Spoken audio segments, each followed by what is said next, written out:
kani kembongan napai ribala bala Allah napai ribala bala Allah nama tepuana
Di setiap air minum kemasan yang kita konsumsi pasti tertera tanggal kadaluarsa. Namun tahukah Anda bahwa tanggal kadaluarsa yang ada pada botol air mineral tersebut adalah tanggal kadaluarsa botolnya, bukan air minumnya. Botol plastik yang menampung air mineral tersebut terbuat dari polietilen terephthalate atau PT atau PET. Walaupun memiliki mekanisme yang kuat, tidak berwarna dan tidak mempengaruhi rasa dan tidak beracun, namun botol PET tetap saja mengalami penurunan kualitas dalam setidaknya 2 tahun. Pada suhu tertentu di atas rata-rata, bahan PET juga melepaskan beberapa kimia. Walau tidak beresiko dalam jumlah yang kecil, namun akan berdampak jika dalam kumulatif yang besar. Karena itulah tanggal kadaluarsa air mineral kemasan biasanya ditetapkan 2 tahun setelah hari produksinya.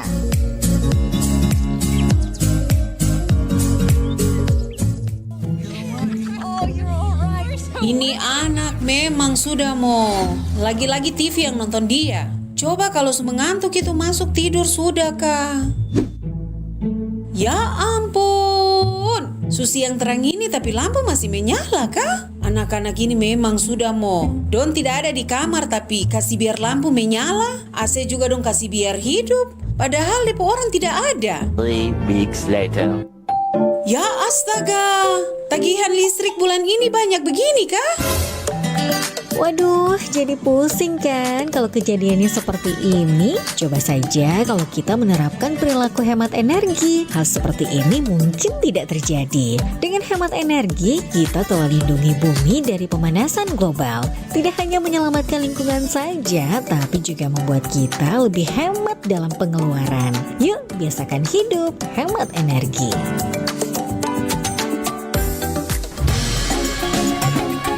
Nusantara Siang, Pro 4 RRI Makassar.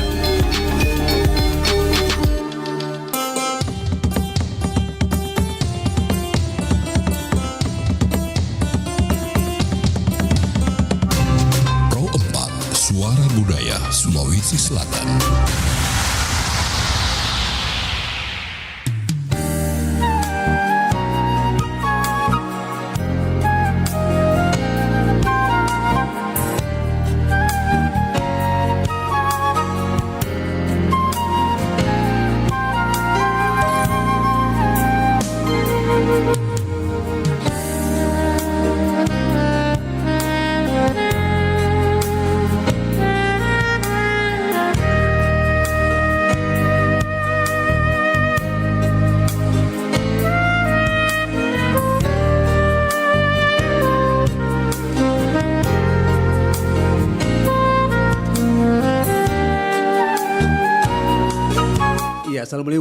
Assalamualaikum warahmatullahi wabarakatuh. Shalom, selamat pagi, salam sejahtera. Om Santi, Santi Om Namo Buddhaya.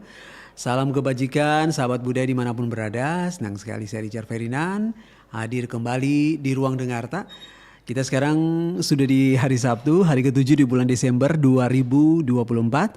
Dan melanjutkan kebersamaan kita masih di Depar 1. Sekarang kita sudah hadir di program kita di siang hari ini mengenai mosaik budaya ya. Membahas mengenai pariwisata berkelanjutan dan saat ini sudah hadir narasumber kami sahabat budaya. Ini beliau lewat Zoom selaku dosen prodi pariwisata FIB Unhas. Saya menyapa dulu ada Ibu Nur Rahmiani Ahmad SIP MM Par. Assalamualaikum warahmatullahi wabarakatuh.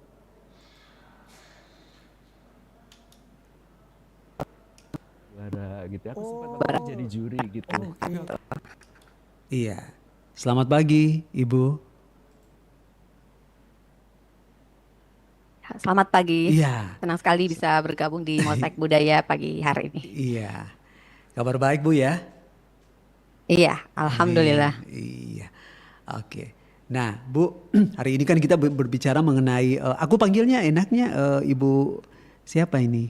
Mohon izin, Ibu.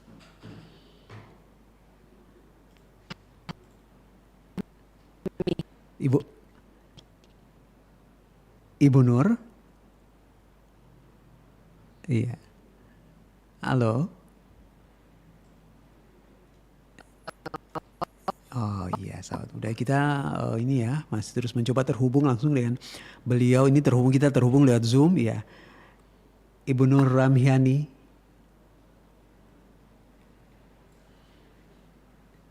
Iya.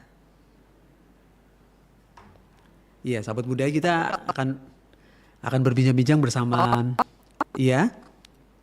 Oke, dengan Ibu Nur Rahmiani Ahmad SIP MM Par selaku dosen dari prodi ya pariwisata FIB Par Unhas ya tentang pariwisata berkelanjutan. Nah, kita wisata di Indonesia itu kan sesuatu yang sangat, apalagi jelang akhir tahun ini, waduh banyak sekali sale-sale yang ditawarkan ya untuk bisa menarik hati, mencuri hati ya, menggait hati dari setiap masyarakat yang dimana mereka ingin sekali berlibur. Iya, kita udah terhubung kembali dengan Ibu Nur Rahmiani. Bisa dengar suaraku, Ibu? Iya. Oh. Iya, selamat pagi Ibu. Oke, sudah boleh Ibu? Halo. Iya. Selamat pagi. Iya. Iya, oke. Agak terputus-putus ini. Boleh Ibu? Sudah bisa dengar suara saya jelas? Iya, sahabat budaya kita masih terus mencoba. Ibu Nur Rahmiani.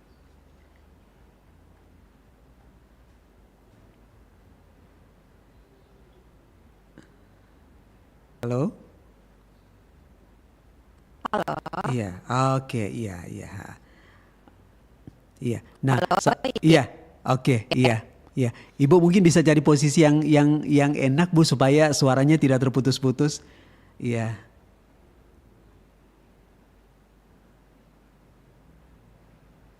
Iya.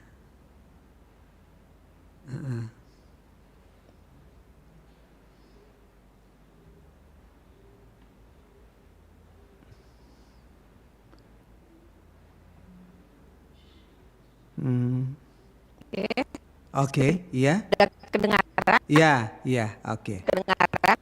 Iya, sudah kedengaran tapi masih agak terputus-putus di studio kami. Ibu mohon izin, ya. Halo. Oke, iya. Baik. Saya coba. Iya. Oke.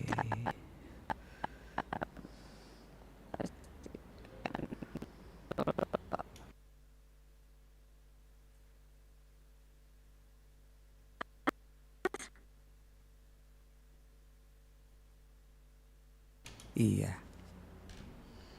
Halo. Ya, Halo? oke. Ya, sudah Halo? boleh Ibu. Iya, halo. Sudah. Iya, Oke, sudah. baik, Oke. baik. Alhamdulillah. Sudah bagus ya. Iya. Oke. Nah, Oke. Ibu, enaknya saya panggil Ibu siapa ini? Mohon izin. Rahmi. Ibu Rahmi, oke. Iya, betul. Iya. Nah, sahabat budaya dimanapun berada yang saat ini menyaksikan siaran kami, ini juga live di YouTube dan Facebook Pro4 RRI Makassar. Nah, Ibu Rahmi, kita tahu bersama bahwa dunia pariwisata itu kan sesuatu yang sangat beragam ya. Dan pariwisata itu di mana-mana selalu menawarkan tentang betul sekali. hal-hal yang bisa membangkitkan semangat kita untuk berwisata. Nah, kalau Iya. misalnya saya melihat dunia pariwisata di kita ngomong Indonesia dulu Bu ya, mohon izin. Nah, Iya. dari kacamata seorang Ibu Rahmini selaku dosen prodi pariwisata FIB UNES, bagaimana melihat dunia pariwisata Indonesia sekarang ini dengan peluang-peluangnya, Ibu?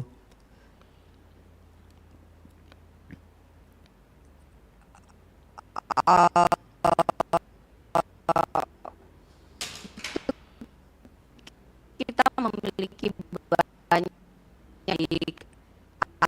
Iya.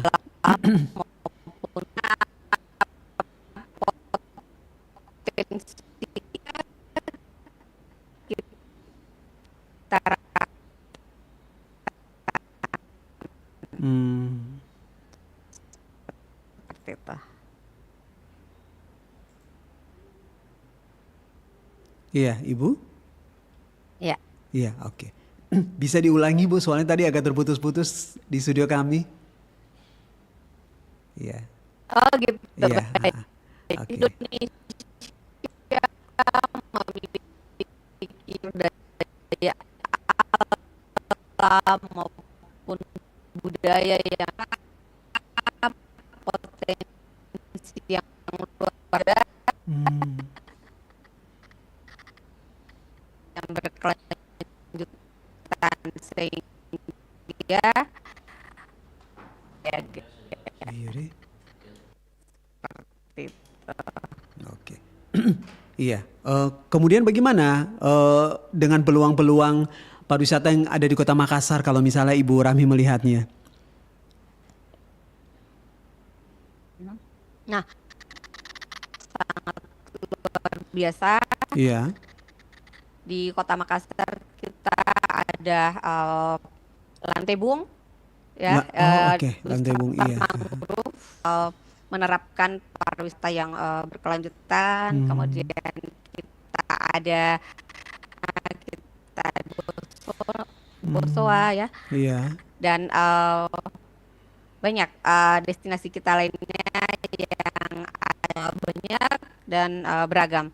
Hmm. Seperti itu. Ternyata kita Makassar, Sulawesi Selatan tidak tidak kalah juga Bu ya dengan daerah-daerah lain yang ternyata kita juga punya potensi yang sangat istimewa sebenarnya.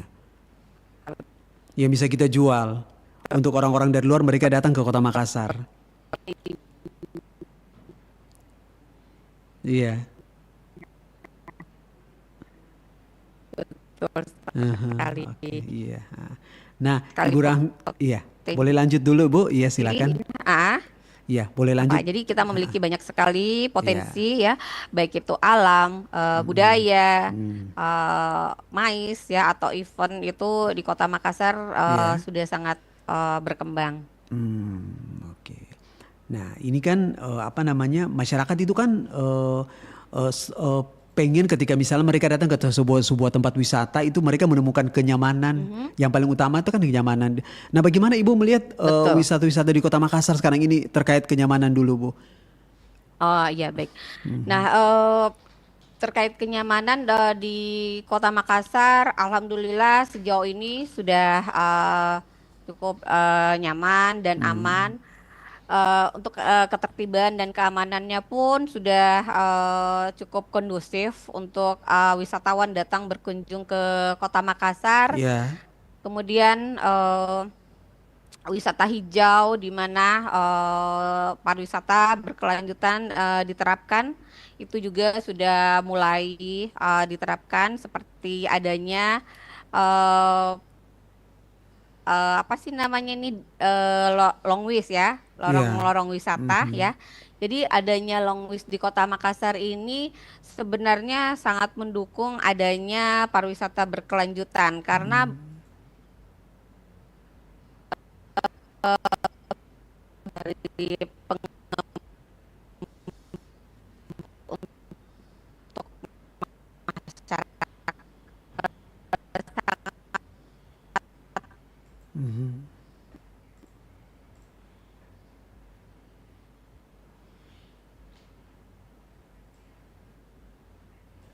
lebih dari seluruh potensi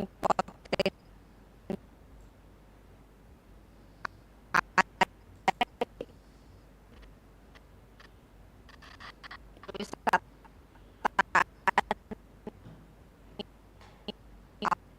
destinasi pariwisata Ya. berkelanjutan ya sesuai dengan Permen Parekraf nomor 9 tahun 2021 bahwa itu ada 4 pilar utama yang menjadi dasar untuk pengembangan destinasi pariwisata yang berkelanjutan. Jadi eh, 4 pilar destinasi berkelanjutan itu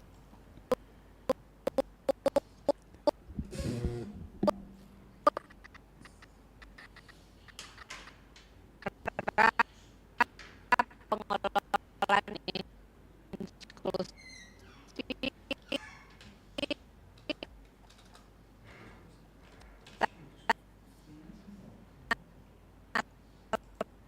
menyediakan rencana pengelolaan pariwisata yang sesuai dengan prinsip-prinsip pariwisata berkelanjutan.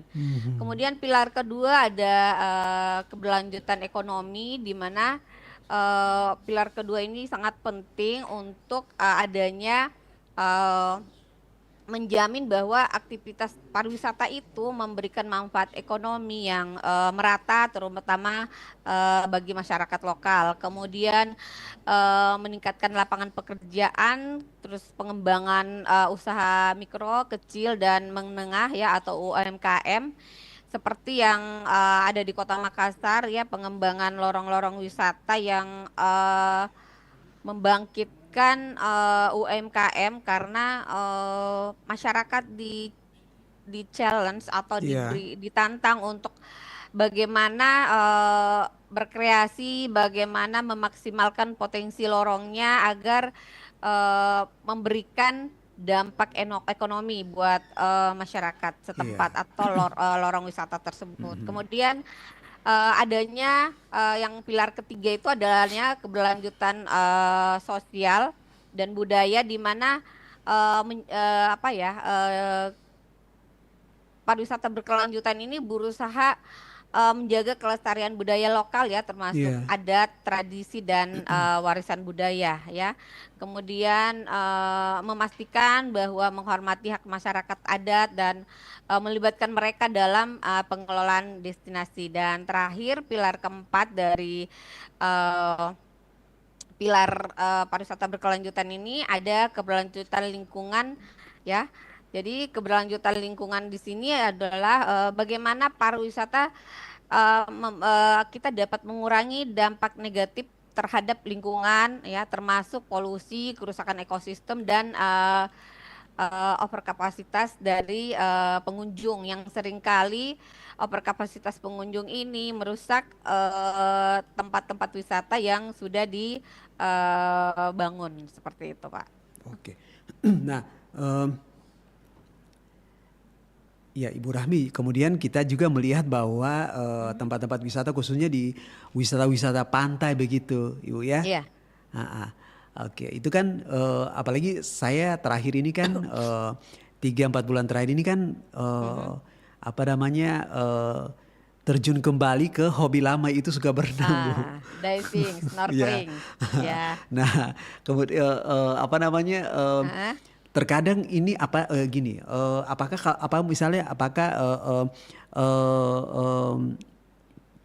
dengan kegiatan-kegiatan Ibu itu, apakah itu juga bagian dari bagaimana caranya supaya maksudnya biasa ketika kami berenang itu tiba-tiba nggak tahu sampah dari mana, tiba-tiba udah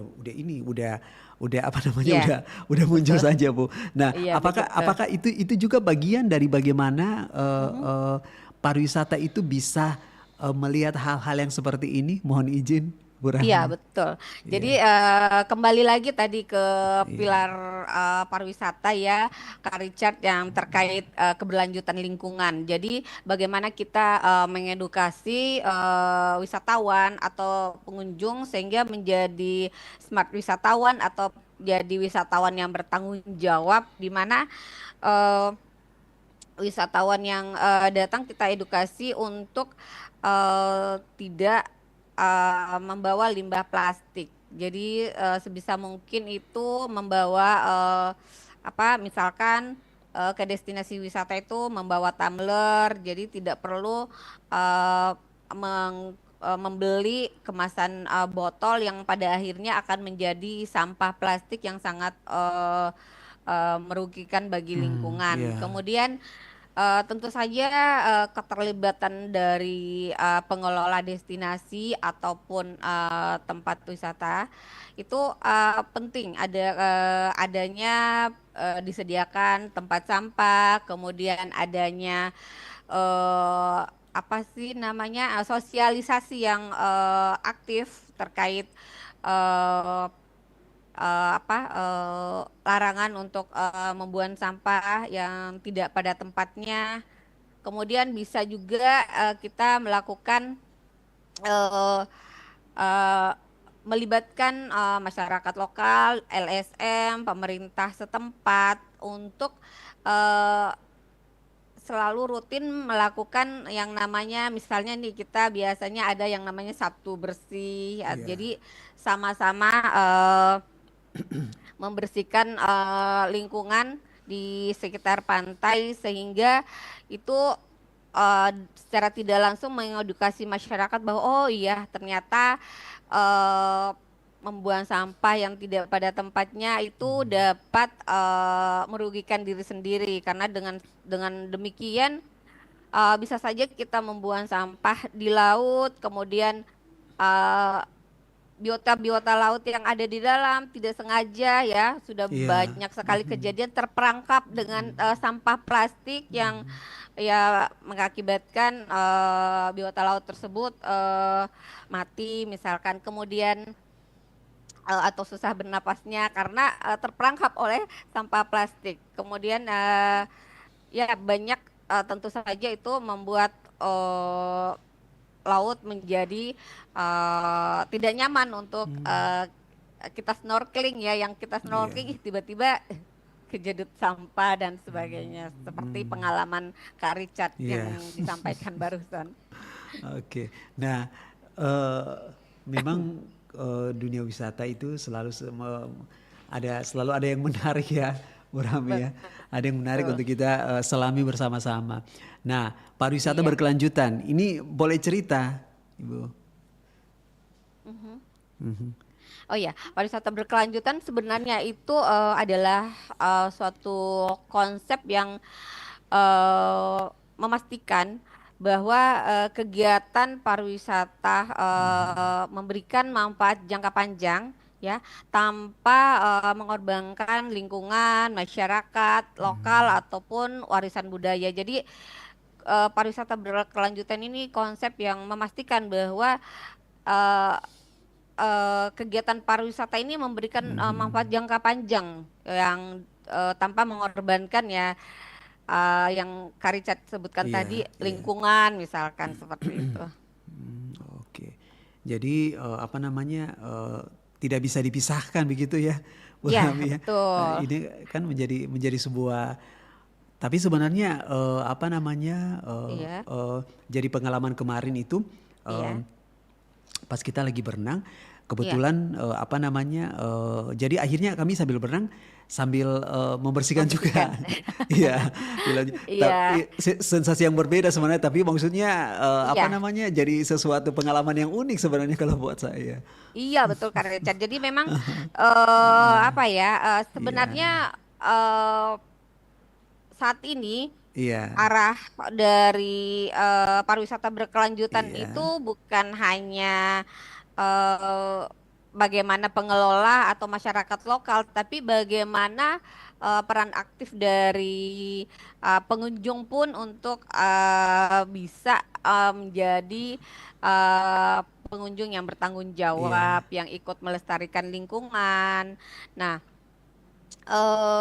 misalkan pada saat snorkeling juga tidak berlebihan melakukan snorkeling yang dapat merusak terumbu karang Iya. misalnya Kak Richard. Jadi Iya. ya itu ada yang hal-hal yang eh,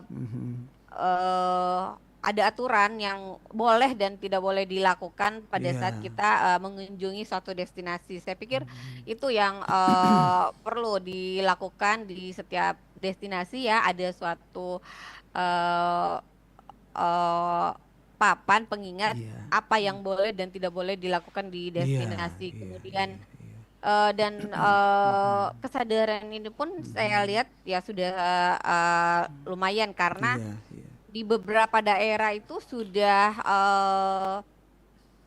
ada mengagendakan yang namanya bersih laut, bersih pantai yang seperti itu. Bahkan di beberapa daerah itu dalam event-event maritim itu Iya. mereka memasukkan bersih laut itu sebagai salah satu agenda dalam event festival begitu Kak Richard. Oke. Berarti pariwisata ini juga sebenarnya bagus juga ya. Ketika misalnya di apa namanya yang tadi Bu Rami bilang dia apa namanya diagendakan dalam sebuah program tahunan sehingga maksudnya ini sebenarnya bisa banyak hal sebenarnya bisa kita dapatkan. Artinya maksudnya apa namanya beli satu tapi bonusnya banyak gitu ya. Bonusnya banyak, iya. Oke. Nah, ini kita melihat akhir tahun nih, Bu. Akhir tahun ini kan apa namanya banyak sekali orang tuh sudah siap-siap ya. Betul. Iya. Untuk Seperti saya berliburan. juga seperti saya juga minggu depan tuh Kak udah Richard mulai mau kemana nih? itulah. rencananya? Nah, siapa tahu mungkin ada ini ya, ada akan kesana di pertanyaan saya, Bu. Iya, Nah, iya, oke. jadi biasa kan akhir tahun ini kan orang tuh kalau saya memang dari dulu hobinya tuh laut. Jadi air, nggak bisa lihat air, pokoknya lihat kali, lihat sungai, Iya. lihat laut. Aduh, maunya langsung nyemplung ke dalam. Nah, akhir tahun itu kan banyak sekali nih yang menawarkan keuntungan dan sebagainya. Iya. Nah, dari kacamata seorang ibu dosen prodi pariwisata, kira-kira bagaimana supaya maksudnya kita betul-betul bisa mendapatkan apa namanya dari segi harga oke, dari fasilitas oke. Iya. Supaya maksudnya betul-betul kita bisa menikmati wisata kita karena ya pengalaman-pengalaman kemarin aduh apa namanya promonya genjar-genjar sebagainya, tapi ternyata ada beberapa yang miss yang hilang begitu. Ya mohon izin siapa tahu mungkin ada apa namanya. Jadi ya, ini terkait ini ya Kak Richard kayak kepuasan. Iya betul. Oke, baik. Jadi bisa jadi tips juga ini ya. Jadi ya memang sih menjadi suatu hal yang di setiap akhir tahun atau misalkan liburan itu pasti akan terjadi yang namanya over tourism. Jadi terjadi kunjungan yang berlebihan di suatu destinasi sehingga membuat destinasi ini menjadi over tourism atau kebanyakan wisatawannya sehingga ini daya tampung dari destinasi ini tidak sesuai atau tidak seimbang dengan banyaknya pengunjung yang datang. Jadi ini banyak kerugiannya nih Kak Richard. Selain merugikan buat pengunjung sendiri karena tidak nyaman, berdesak-desakan dan banyaknya sampah di mana-mana. Yang kedua itu dari sisi destinasinya sendiri, lingkungannya bahwa ya terjadi penumpukan sampah yang luar biasa yang tidak terorganisir dengan baik, itu menjadi pemandangan yang tidak baik tentu saja, dan juga untuk merugikan dari sisi kesehatannya juga. Kemudian selain sampah ya itu akan merusak destinasinya sendiri. Ya, kalau misalnya nih contohnya Ramang-Ramang nih, Kak Richard. Iya. Kalau misalnya kita mengunjungi, ini kan Ramang-Ramang ini sesuatu yang luar biasa ya, yang memang kalau kita kunjungi itu kita harus berhati-hati. Jadi untuk kesananya itu tidak boleh kita over tourism atau kebanyakan yang Iya, mana itu akan merusak betul, betul. destinasi. Iya. Karena pengawasan Jadi kan, pengawasannya juga iya, takutnya iya, iya, iya betul, betul. pengawasannya. Kemudian eh, Ramang-Ramang kan itu kawasan kars yang Iya. sangat sensitif dan Betul. eh, banyak juga sih pengunjungnya Kak Richard sekarang itu karena Mhm. dia adalah gugusan batuan kapur terbesar ketiga Iya, di di dunia, dunia ya. betul, betul. Jadi ini menjadi semakin terkenal, tetapi eh, efek sampingnya adalah Mhm. kalau misalnya kita tidak manage jumlah kunjungan yang ke sana itu akan merusak kars itu sendiri karena Iya, sampah terus mungkin orang kurangnya pengawasan orang iya. bisa mencoret-coret Mhm. sembarangan atau Ada yang melakukan jahil ya? apa dan iya yang Iya. jahil Kak. Jadi memang pengaturan jumlah kunjungan itu perlu diatur sedemikian rupa, misalkan dengan ini Kak. Pertama itu eh, harga tiket masuk mungkin Iya, iya. ya, harga tiket masuk.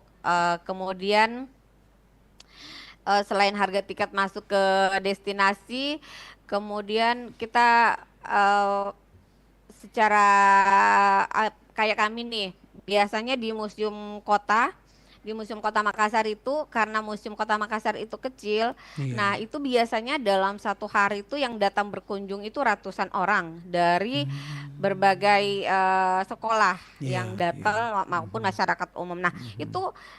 itu tidak boleh masuk sekaligus bersamaan karena pertama ini memang bangunannya ya sudah bangunan peninggalan Iya, cagar budaya. kolonial, Iya. kemudian eh, sempit juga Iya, sehingga kita betul, betul. membatasi. Jadi masuknya pun itu Iya. bergantian, Bergantian. Oke. berapa orang. Nah, Iya, seperti itu iya. juga di destinasi kayak Mhm. seperti Ramang-Ramang seperti itu harus Hmm. ada pengaturan berapa orang yang Iya. masuk sekali Betul. ini sekali ke Mhm. sana Iya, gitu. iya. Jangan terlalu over gitu. Kemudian Hmm. eh, Mhm. melibatkan masyarakat lokal pastinya dalam Iya, iya. pengelolaan limbah, kemudian Hmm. ya seperti itulah Kak Richard. Iya, Jadi ada betul. Iya, pembatasan-pembatasan iya. dan misalnya nih kalau kayak Kak Richard ceritanya Hmm. mau ke pantai. Iya. Nah Kak Richard bilang wah banyak orang nih Hmm. karena orang numpuk di satu pantai itu. Nah sebenarnya ini menjadi tanggung jawab dari pengelola bagaimana sehingga Hmm. dibuat eh, apa ya dalam suatu destinasi itu jangan Mhm. cuman kayak untuk swimming, renang aja Iya. atau untuk snorkeling Mhm. aja, tapi Mhm, betul. ada atraksi wisata lain yang dibuat di lokasi tersebut sehingga Iya. perhatian pengunjung Oh itu iya, betul, betul. Iya, terbagi iya, Kak betul. Richard. Iya. Jadi tidak Mhm. semua numpuk di satu lokasi di sisi utara, Mhm. tapi mungkin Mhm. di sisi selatan, Mhm. di barat itu Iya. ada dibikin atraksi sehingga terjadi keseimbangan dan tidak numpuk di satu sisi Kak Richard supaya Kak Mhm. Richard itu Oke. pada saat berwisata ya tetap berasa Iya. nyaman dan enjoy Kak. Oke. Ya Nah, kayak gitu. iya, Ibu Rahmi, ini mohon izin nih, apakah maksudnya yang seperti ini perlu dibuat apa namanya sebuah apa sesuatu peraturan yang mengikat begitu kah?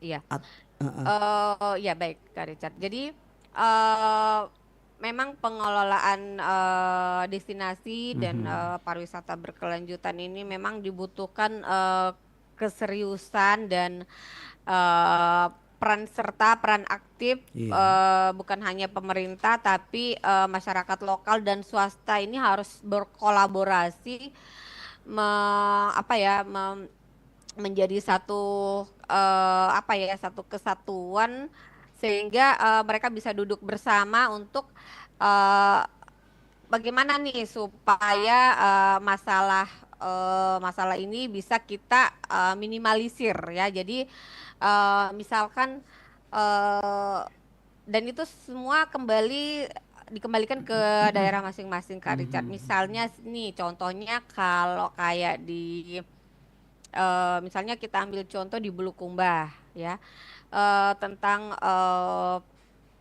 pembuatan kapal. Nah mungkin eh, itu bisa diedukasi atau membuat suatu aturan di destinasi bahwa eh, itu ada penanaman pohon yang di eh, create sedemikian rupa sehingga menjadi suatu apa sih kayak atraksi wisata juga Kak Iya, Richard. Jadi iya. sebenarnya tujuannya untuk konservasi lingkungan, tetapi eh, apa ya?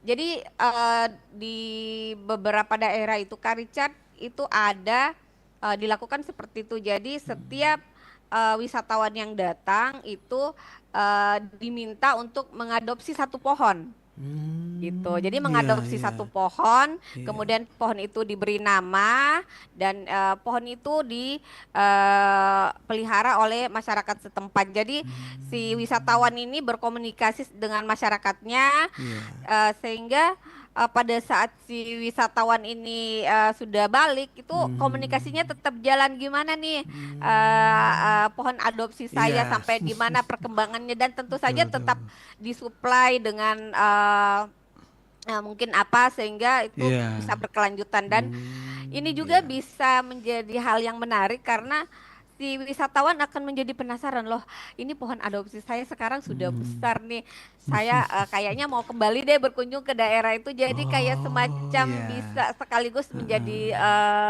repeater tourism Betul, jadi betul. datang Iya, kembali karena memang ada sesuatu yang ditinggalkan gitu Kak Richard. Oke. Jadi memang perlu ada regulasi-regulasi Iya, dan tentu saja itu dikembalikan ke masing-masing daerah karena menyesuaikan ya dengan kondisinya. Tapi kalau dari eh, pemerintah sendiri itu kan sudah ada dalam Undang-Undang Nomor 10 tahun Iya. 2009 tentang pariwisata berkelanjutan itu harus yang isinya ada menyebutkan bahwa pariwisata berkelanjutan itu harus mencakup pelestarian aspek alam, sosial, ekonomi dan budaya. Kemudian eh, ada juga Kemenpar nomor KM 296 tentang pariwisata berkelanjutan ya. Dan itu yang saya sebutkan tadi terkait Permen Parekraf nomor 9 tahun 2021 tentang pedoman destinasi pariwisata berkelanjutan dan ada juga Permen Parekraf nomor 5 tahun 2020 terkait pengelolaan sampah. Jadi sebenarnya dari pemerintahnya sendiri sudah secara nasional sudah ada sisa dari masing-masing daerah setempat untuk memperkuat lagi nih regulasi-regulasi yang ada di daerah sesuai dengan kondisi masing-masing di daerah begitu Kak Oke. Richard. Nah, Kakak, ini kita sudah mau menuju di akhir, tapi masih Wah, ada cepet lagi. sekali, Iya, Richard iya cepat ya. ya. Bisa ditambah 1 jam lagi. Mau. Iya. Nah, Kakak Iya. Rahmi, ya Iya. masih berkaitan dengan pariwisata berkelanjutan. Bagaimana kita melihat kompetisi persaingan pariwisata di Sulawesi Selatan di tahun 2025 nanti? Oke. Jadi di pariwisata di Sulawesi Selatan itu cukup kompetitif dengan daerah-daerah lain. Kenapa saya katakan demikian? Karena kita di Sulawesi Selatan ini sudah sangat eh, banyak ya desa wisatanya dan di mana desa wisata ini bisa menjadi sih salah satu jawaban dari pariwisata berkelanjutan karena pariwisata ini adalah community based tourism. Jadi pariwisata yang berbasis masyarakat dari Iya. masyarakat untuk masyarakat ya. Jadi benar-benar berkelanjutan. Nah, ini saya katakan sangat mampu bersaing dan sangat menarik di Sulawesi Selatan karena setiap tahun itu kita dari Sulawesi Selatan pasti ada masuk dalam kategori anugerah desa wisata Indonesia, Kak Iya. Richard. Oke, aduh. Jadi optimis ya, Optimis, Ibu ya. sangat optimis Kak Optimis Richard. ya. Nah, terus misalnya ini kan ada aku mungkin di apa namanya yang menyimak kita juga siapa tahu mungkin ada tips-tips nih untuk maksudnya akhir tahun ini pariwisata supaya maksudnya kita juga apa namanya bisa nyaman bersama keluarga bersama teman-teman gitu. Apalagi kan ini cuaca juga aduh ini nggak Ya, bisa betul. diprediksi ya. Iya. Mungkin ada tips-tips yang bisa dibagi mohon izin Ibu Oke, Rahmi. iya. Tips-tipsnya ya sebelum mengunjungi atau merencanakan liburan, ada Iya. baiknya browsing atau cari Oh, cari tahu oke. dulu nih Iya.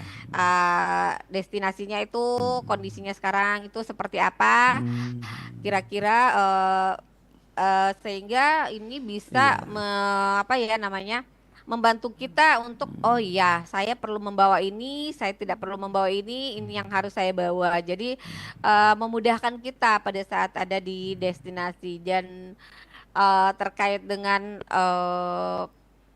pariwisata berkelanjutan, saya menyarankan supaya eh, kita menjadi wisatawan yang bijak, yang bertanggung jawab. Ayo selalu membawa tumbler kemanapun kita pergi karena dengan membawa tumbler itu bisa mengurangi produksi sampah plastik ya, mengurangi sampah plastik di lingkungan. Dengan begitu kita juga sudah berkontribusi terhadap pariwisata yang berkelanjutan karena berbicara tentang pariwisata berkelanjutan ya bukan dan berbicara tentang pariwisata bukan hanya Iya. soal menikmati keindahannya Kak Richard ya, Oke. tapi juga tanggung jawab. Jadi Iya, iya. ayo mari kita sama-sama kita mungkin jaga alam, kita jaga budaya dan masyarakat lokal ya sehingga